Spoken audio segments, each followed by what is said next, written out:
أعوذ بالله من الشيطان الرجيم.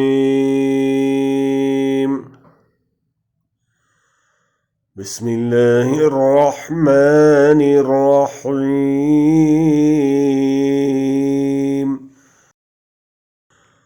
وما كان المؤمنون لينفروا كافة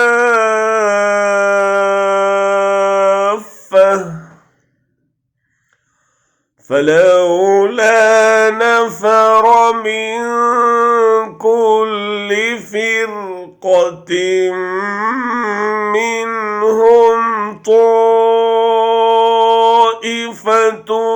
ليتفقهوا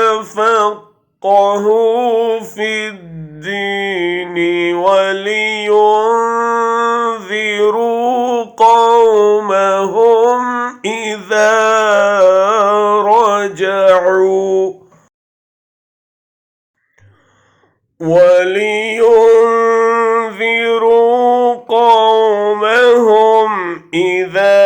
رجعوا إليهم لعلهم يحذرون.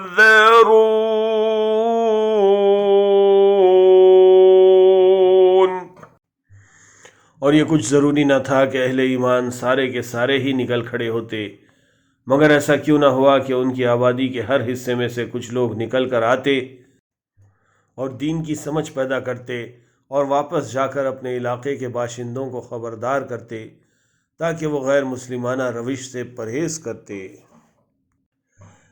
And it is not for the believers to go forth to battle all at once, for these should separate from every division of them a group remaining to obtain understanding in the religion and warn their people when they return to them they might be cautious.